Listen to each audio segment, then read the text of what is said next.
सो अगर class 10 AP का काफ़ी इंपॉर्टेंट क्वेश्चन है, find the 11th term of an AP -5 0 और 5/2 में एपी दिया हुआ है और सो ऑन कंटिन्यू हो रहा है। वेरी इंपॉर्टेंट क्वेश्चन है, ठीक है। देखो हमें 11th टर्म फाइंड करनी है। अब ये 11th टर्म ऐसे आपको ऐसे अलग अलग क्वेश्चन भी आ सकते हैं कि 9th टर्म निकालो, 8th टर्म निकालो, 12th टर्म निकालो, 50th टर्म तक भी ऐसे कोई मतलब 100th टर्म भी निकालो, ठीक है। तो इस टाइप के क्वेश्चन आ सकते हैं, तो ये आपके बहुत ज़्यादा हेल्प करेगा। तो सबसे पहले हम अगर बात करें, हमें जो गिवन है, हमें एपी गिवन है, ठीक है। तो एपी में जो फर्स्ट टर्म है हमारी क्या दिख रही है आपको, -5 दिख रही है। एपी की जो फर्स्ट टर्म है -5 है, और हमें अगर निकालनी है 11th टर्म, तो हमें उसके लिए क्या चाहिए होगा, हमें कॉमन डिफरेंस भी चाहिए होगा। कॉमन डिफरेंस का फॉर्मूला क्या होता है, जैसे A3 - A2 हो गया, A2 - A1 हो गया, तो हम क्या करेंगे, ये A1 है, ये A2 है, हम क्या कर दो, A2 - A1 कर दो, मतलब -5/2 माइनस ऑफ -5।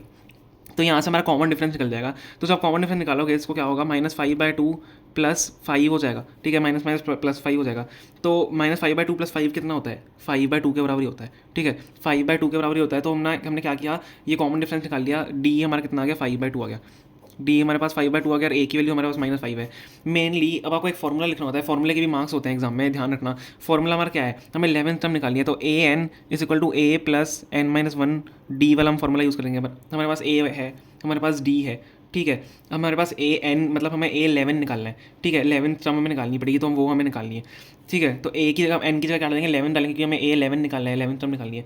तो डाल दो A11 = a + 11 - 1 d, n की जगह 11 आ जाएगा, ठीक है, फॉर्मूले के हिसाब से। तो A11 हमें निकालना ही है। अब a की वैल्यू हमारे पास क्या है, -5 है, देखो AP से -5 + 11 - 1 10 हो जाएगा, और d की वैल्यू क्या है, 5/2, ठीक है। सिंपली इसको कैलकुलेट करना है, आपकी 11th टर्म निकल जाएगी।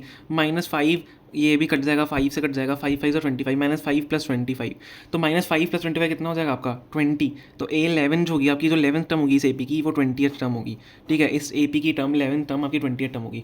आई होप आपको समझ में आ गया होगा। इस टाइप के क्वेश्चन 100% आएंगे एग्जाम्स में, और इस टाइप के क्वेश्चन की प्रैक्टिस करना। मेनली अगर आप फॉर्मूला लिखते हो तो फॉर्मूला के भी मार्क्स मिल जाते हैं। अगर आपको क्वेश्चन समझ में नहीं आ रहा है एग्जाम में भी, अगर किसी भी तरीके से आप भूल जाते हो, तो आप फॉर्मूला बस यार फॉर्मूला लिख देना, और थोड़े से मतलब गिवन और सारी चीज़ लिख सकते हो आप, अगर आपको क्वेश्चन समझ में नहीं आ रहा है। लेकिन ये क्वेश्चन अटैम्प्ट करना काफ़ी इंपॉर्टेंट है, क्योंकि बहुत बार CBSE में आया हुआ है क्वेश्चन, हमें कोई सी भी टर्म निकालने के लिए बोल देते हैं। ओके, आई होप आपको समझ में आया होगा। अगर समझ में आया, प्लीज़ सब्सक्राइब करना चैनल को, और वीडियो को प्लीज़ इस गाइस लाइक करना। Okay, thank you so much for watching.